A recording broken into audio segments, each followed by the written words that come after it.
from the other class, but I'll try to go from this class also. That's it.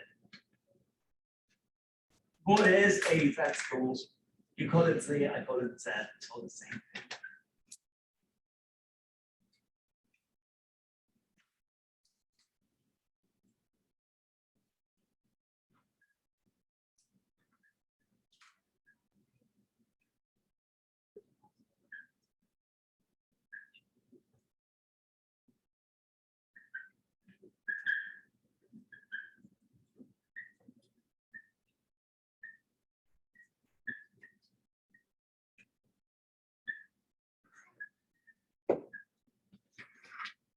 Suppose we have an observation X from a sample, and I tell you that the sample has a normal distribution in the sense it has a bell-shaped curve or bell-shaped histogram, and I also tell you the mean and the standard deviation. If that is the case, then we can find something called a Z-score. Very easy. So we start with the observation.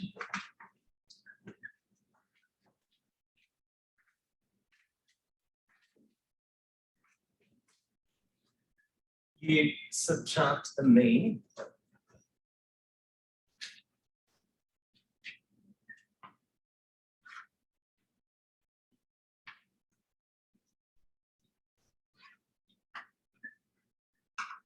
And you divide by the standard deviation.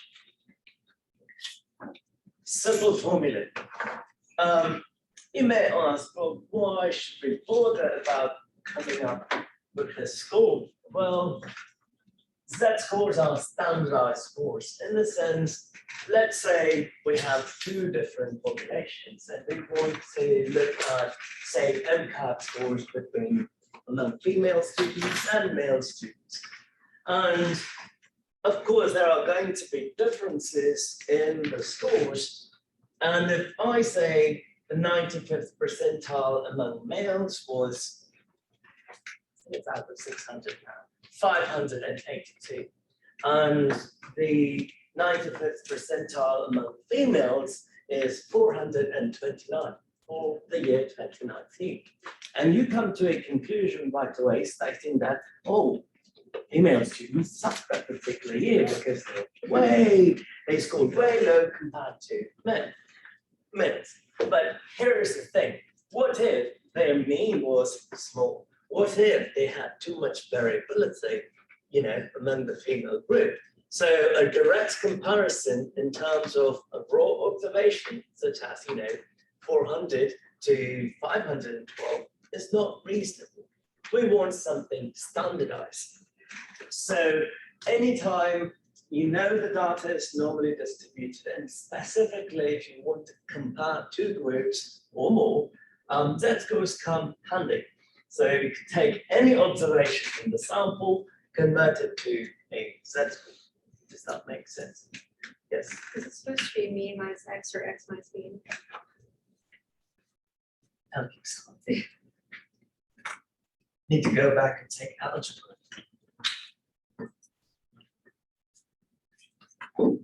Okay, now, how is a Z-score a measure of position? Well, there is a one-to-one correspondence between Z-score and a percentile, and it holds true when the data is normally distributed. That's very key. You can't take any data set, find Z-scores and say, oh, these are the percentiles. It'll only work if you have a normally distributed sample. Let's see if you remember empirical rule a long, long time ago.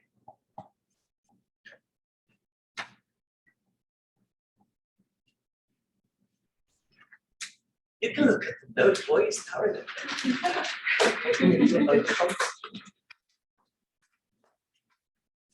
I think maybe 2 or 3 classes ago.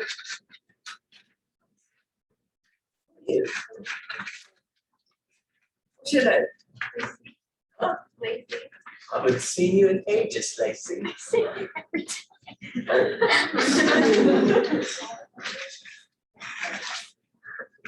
Brilliant.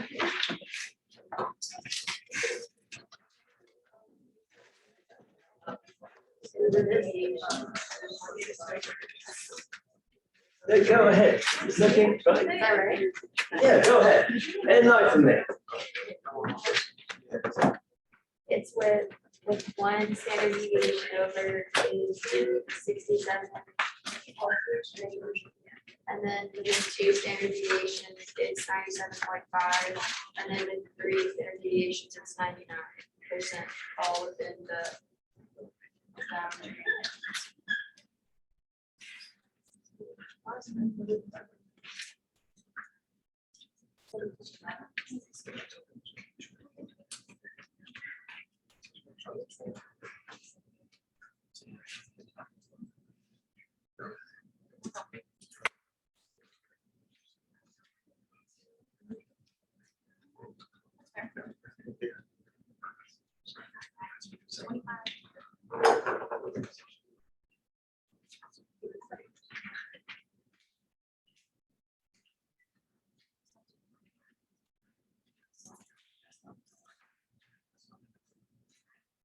So this is what the empirical rule states.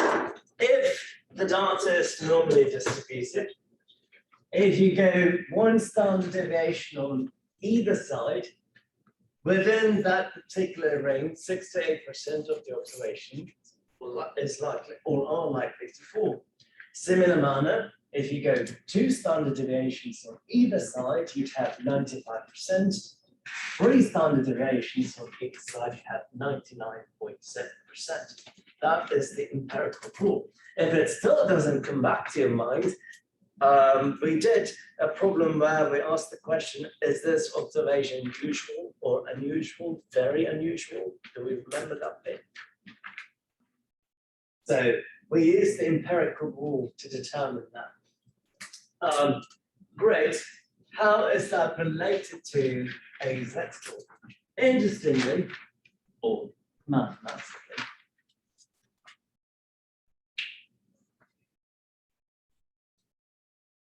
the z-score simply measures the number of standard deviations you take from the mean.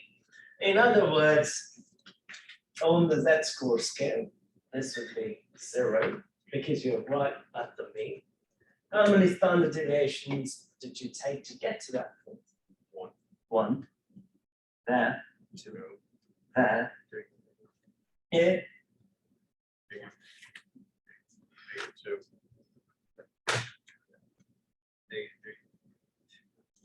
Good. Great. So I've connected those to the z-score, so observation, z-score. I still didn't make a connection with a percentile. That is the mean, and the data is symmetric, it's normally distributed. So the mean has to equal,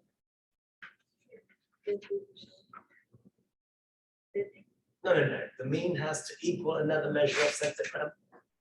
0. 0, 1. 1, let's count, 0, 1, 2, 3.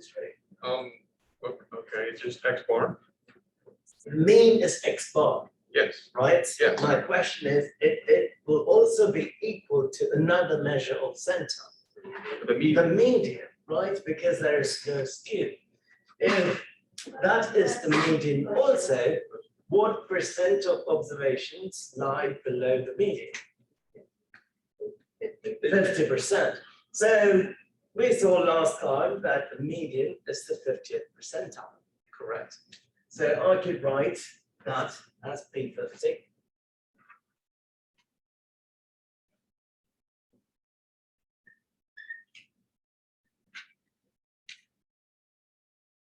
So if an observation has a z-score of 0, then that observation is the 50th percentile. Does that make sense? Okay. I don't want to make the graph really messy. So I'm going to do each case separately over here.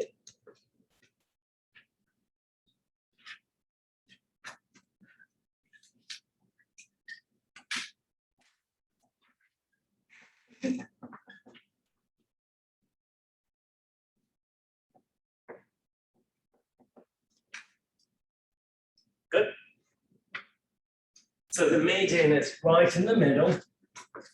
We have addressed that 50% would lie below the mean, the median.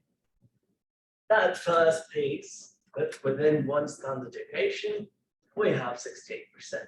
With me so far. Yes, okay. Normal distribution is symmetric. Symmetric would mean things are equally divided. So 50% on this side, 50% on that side. If that is the case, I have 68% here. So what amount is there? 34. There, 34. still 34. Good. With me so far. Okay. 50% lies below X bar. And I move over there. What percent did I add? What amount did I add? What? 34%. So what percent in total lies below X bar plus S? 84%. If 84% lies below a number, then it has to be the 84th percentile. Do you agree? So the Z-score of 1 is the 84th percentile. Good.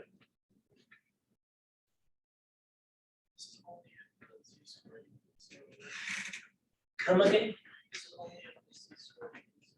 No, this is only true if the data is normally distributed.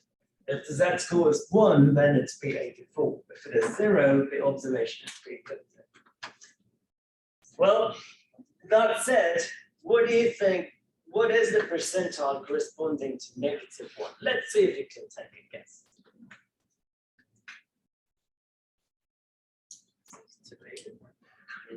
18%.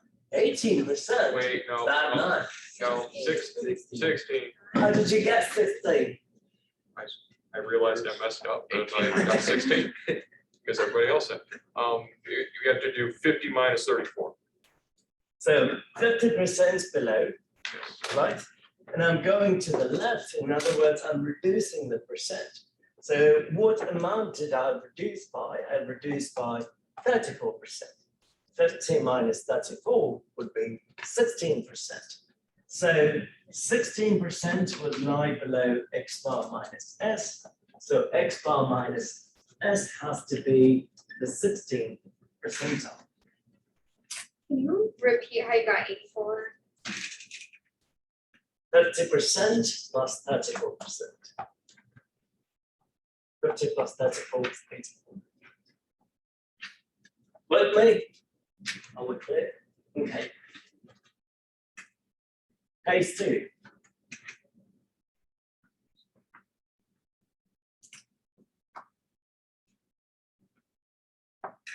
So this wouldn't apply to data. Yes, that is correct. It has to be normal. Let's see. Within 2 standard deviations, we have 95%. And 50% lies below the mean.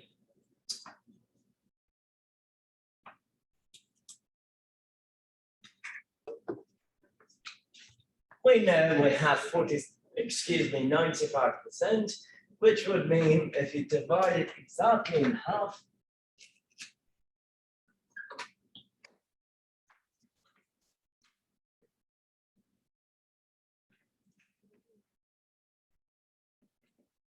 you'll have 47.5%, 47.5%. So 50% right in the middle. I'm adding 47.5. So what would that be? 97.5.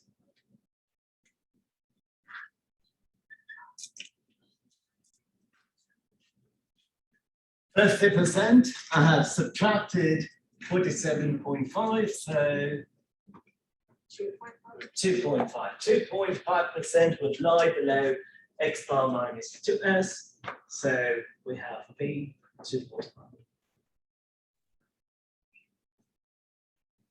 Good. That leaves us with one more case.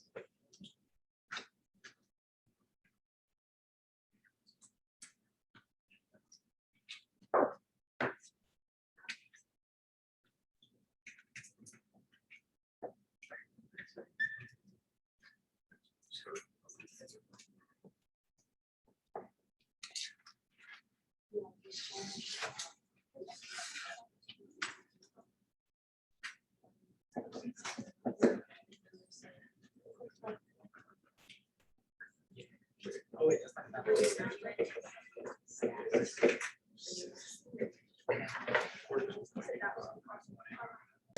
So the process is similar. So 99.7%, if you divide it in half, what would you get?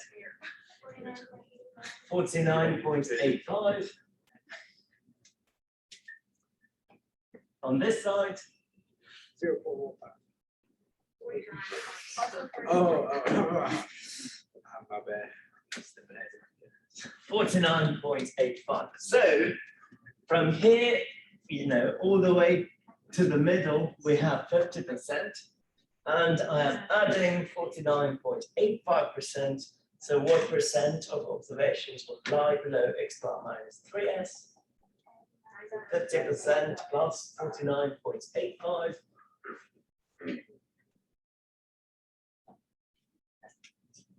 A 99.85. Good.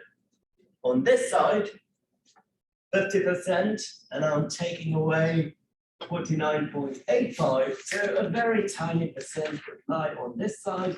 What is that amount? 0.15.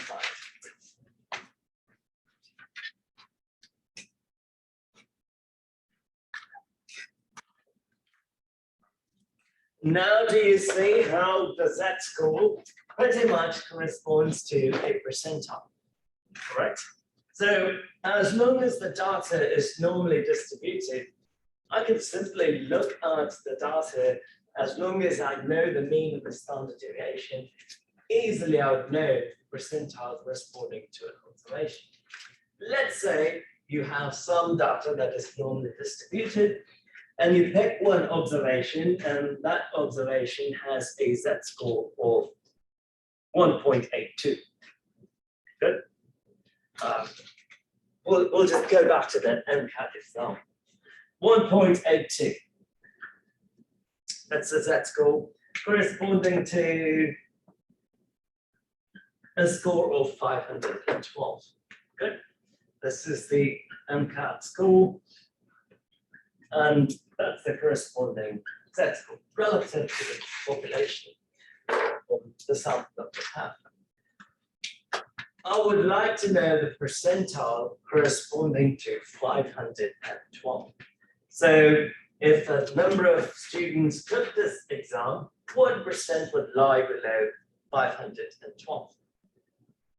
And all I'm telling you, or all I'm giving you, is that the z-score corresponding to that score is 1.82.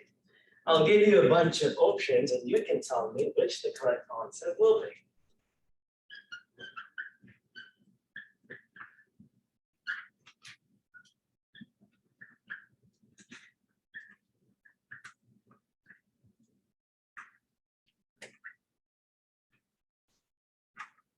These are approximates. I'm not looking for an exact answer.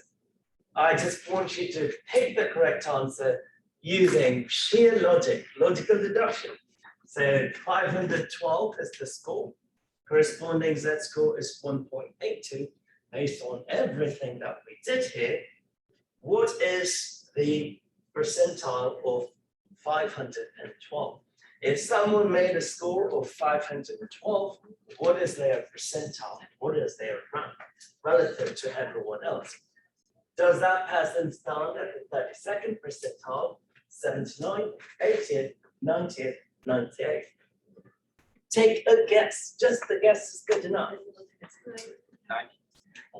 90, Sam, why? Because it lies between 1 and 2, where it's P84 and 97.5. Exactly. If you look at the Z-score, that lies between 1 and 2, right? 1 and 2, 1.82, somewhere over here. So whatever percentile that I have must lie between 84 and 97.5. No, no, no, no. Yes. Good. So it's just an estimate, but I've deduced that just by using the knowledge of empirical rules and Z-scores and how they connect to a percentile. Are we clear? So did you plug in that number? So we are comparing Academy Award winners for Best Actor, Best Supporting Actor, two different groups. Do we agree? I want to make a direct comparison. It turns out Best Actors, they were in the age range, a mean of 43.7, standard deviation of 8.7. Over here, the supporting actor, 50.4 and 13.8. Good. And for the year 2005, Jamie Foxx won it, an age of 37. Here, Morgan Freeman won it at the age of 67. So I'm going to make a very arbitrary statement and say, man, it took Morgan Freeman a long time to get that award. So he must be not that talented compared to Jamie Foxx, because he accomplished that at a very young age. Yes. Good. Now there is a fundamental flaw in my argument. What is that? Morgan Freeman's a great actor. What? That's not what you're going for? He's a national treasure. Oh. Yes, I know he is. I know, it's one of my favorite actors, but that's not the point. The point here is, based on this data, if someone made an argument, okay, it took Morgan Freeman that, 67 years to become a talented actor, but look at Jamie Foxx, he did it at the age of 37. There is a fundamental flaw in my statement. What is it, Graham?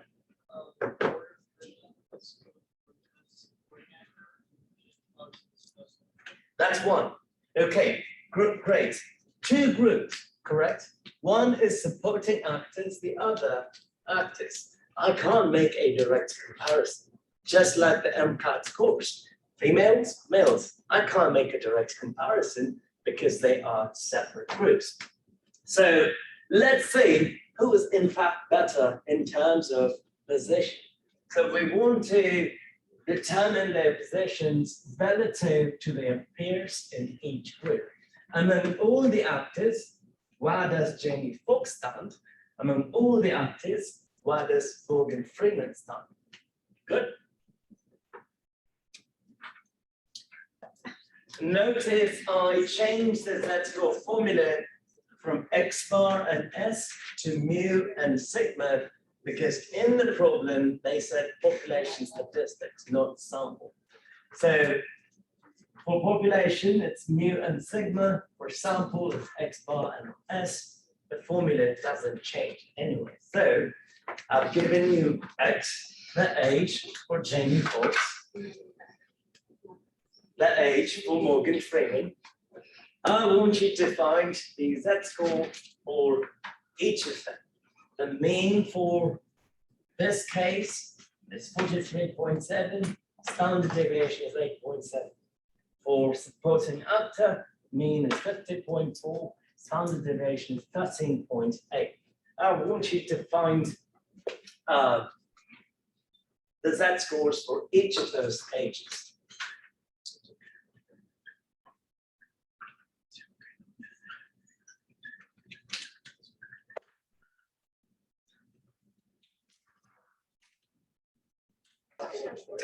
Okay, so what is the Z-score of Jamie Foxx?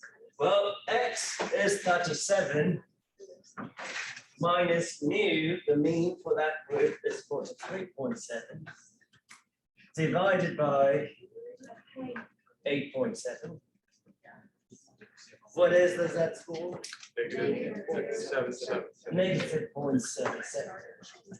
Over here, it's 67 minus 50.4 divided by 13.8. What do we get? 1.20. Now, when you do the homework or an exam, typically they would just go directly for one of these values if they want an exact answer. If they want an approximate answer, like I'm doing, it's going to be a guess. Good. Now, look at Jamie Foxx, negative 0.77. What do you think his approximate percentile will be? Arbitrary. 25. 25, okay. So close to B16, right? Negative 0.77 is somewhere over here. So close to B16, I'll just say P20. This is not an exact number. In chapter 5, we'll know how to find the exact number. Over here, take a guess. Doesn't have to be perfect. Take a guess. Morgan Freeman, Z-score of 1.20. What is the corresponding percentile? 87. 87. I'll go with it. Mind you, this is merely an educated guess. I'm guessing based on the knowledge I have from empirical law. That said, who is better? Jamie Foxx or Morgan Freeman? Easy to make a mistake in this case. Well, realistically speaking, Morgan Freeman. But I think the answer is Jamie Foxx for this one, Why? because I feel like It's closer to it. So relative, your feelings don't matter. Mathematics. So what percent lies below, what percent of actors lie below Jamie Foxx? Only 20%. 80% of the people need to be older than Jamie Foxx to get that award, right? Which means the older you get, the better are your chances to get that award. But Jamie Foxx was able to do it at the age of 37. Good. Here, only 12% of people are above Morgan Freeman. Majority of them lie below Morgan Freeman. So it's no surprise that Morgan Freeman won an award. Yes? So relatively cut, who is more talented comparing different groups? Jamie Foxx. Beyond that's very sad but true. Okay, any questions on this? Would you kind of like go back closer to the center too?